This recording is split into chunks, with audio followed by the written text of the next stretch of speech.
Hello बच्चों, मैं लेके आई हूँ औपचारिक पत्र है यानी ऑफिशियल लेटर। नगर निगम के स्वास्थ्य अधिकारी को पत्र लिखकर उनसे अपने मोहल्ले की सफाई यानी आपके मोहल्ले में बहुत गंदगी फैल गई है तो सफाई के लिए आप किसे लिख रहे हैं बच्चों? लेटर स्वास्थ्य अधिकारी को अनुरोध कीजिए, मतलब विनती कीजिए। तो यहाँ पे बच्चों कुछ ट्रिक्स है कि जब हम कभी लेटर लिखते हैं तो सबसे पहला प्लेस और दिनांक। तो हैदराबाद 10/4/21। अब देखिए बच्चों, सबसे पहले यहाँ पे क्या एड्रेस प्रेषक का। ऑफिशियल लेटर में आपके दो एड्रेस आते हैं बच्चों।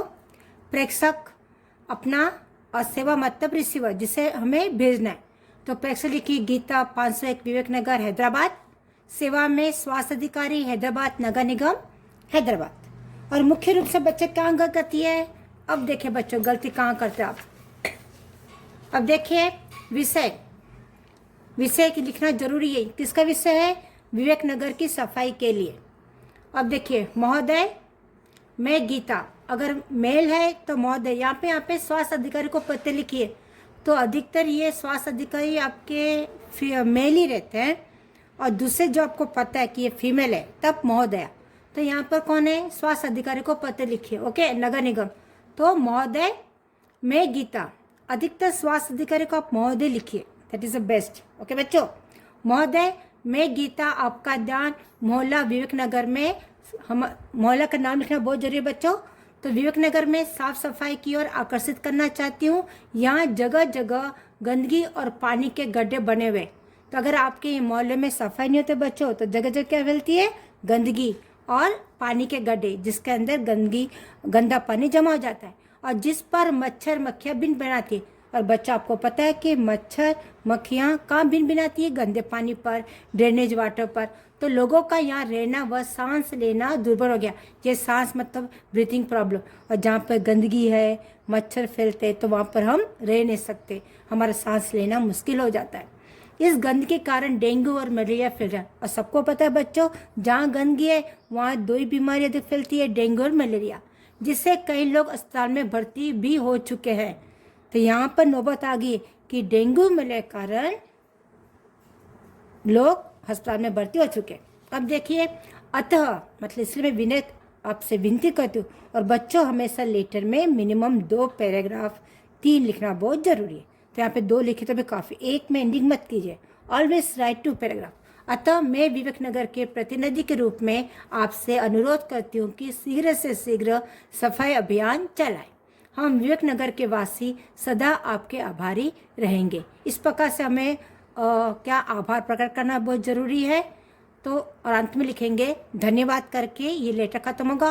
और लास्ट में बच्चों यहाँ पर धन्यवाद लिखते, जब भी ऑफिशियल लेटर है तो प्लीज़ धन्यवाद लिखिए, क्योंकि हम अपने यहाँ पर विनती कर रहे हैं सफाई के लिए, तो धन्यवाद लिखना बहुत ज़रूरी है। और अंत में प्राति भवदिया। अब यहाँ पे गीता फीमेल है तो प्राथी, अगर ये नहीं है तो भवदिया। अगर सपोज कोई लड़का है तो भवदिय, यह में आ की मात्रा नहीं आएगी और आपका नाम गीता। ओके बच्चों, तो ये मैंने कंप्लीट कराए औपचारिक पत्र यानी ऑफिशियल लेटर। तो प्लीज़ बच्चों प्रैक्टिस कीजिए, ये बहुत बार पूछे जाते हैं। कितनी बार पूछे गए 6 to 10 क्लास में। तो जो भी फर्स्ट लैंग्वेज हो, सेकंड लैंग्वेज है, 8th 9th 10th कंपलसरी ये लेटर प्रैक्टिस कीजिए। ओके बच्चों, please practice very well. Hello बच्चों, गुड मॉर्निंग। मैं लेके आई हूँ अनौपचारिक पत्र। अनौपचारिक पत्र यानी रिलेटिव, सगे संबंधी, भाई बंधु को लिखे जाने वाले। जैसे यहाँ पे मैंने ली फर्स्ट मित्र, माता पिता, भाई बहन। तो इसके 3 पार्ट्स है। फर्स्ट पार्ट में आपको मैं बता रही कि मित्र को किस प्रकार से पत्र लिखे जाते हैं। तो चलो बच्चों, ये क्वेश्चन बहुत बार रिपीट हुआ है। अपनी भावी योजना, भावी यानी फ्यूचर प्लानिंग के बारे में बताते हुए मित्र को पत्र लिखिए।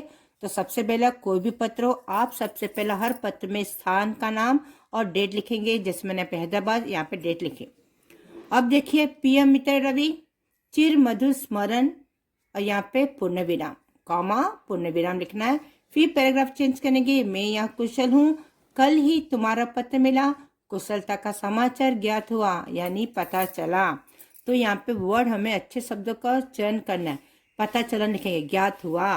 पत्र में तुमने मेरी भावी योजनाओं के विषय में जानना चाहा। तुमने पूछा कि मैं क्या बनना चाहता, तो मैं तुम्हें अपनी भावी योजना के बारे में बताते हुए पत्र लिख रहा हूँ, इसलिए मैं तुम्हें अपनी भावी योजना के बारे में बताते हुए पत्र लिख रहा हूँ। फिर देखो, मैं 10वीं कक्षा के बाद MPC मैथ्स फिजिक्स केमिस्ट्री लेकर इंटरमीडिएट करना चाहता हूँ। बचपन से ही मेरी इच्छा रही है कि मैं बड़ा होकर एक सफल इंजीनियर बनूं। क्या बनूं? सफल इंजीनियर। इसलिए मैं अभी से कठिन परिश्रम कर रहा हूँ ताकि अपने सपनों को साकार कर सकूं। तो हमने में साकार यानी पूरा कर सकूं, तो डोंट यूज पूरा, क्या सही शब्द है? साकार कर सकूं।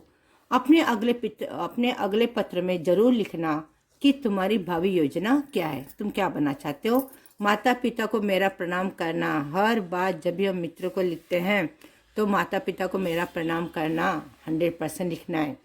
और तुम्हारा प्रिय मित्र कॉमा सोहन लिख के फिर यहाँ पे लिखेंगे पता मोहनलाल, मकान नंबर और रामनगर, हैदराबाद। तो ओके बच्चों, इस प्रकार से अपना ये पत्र लिखोगे। ये मेरा पत्र 1। नेक्स्ट मिलेंगे पत्र 2 में।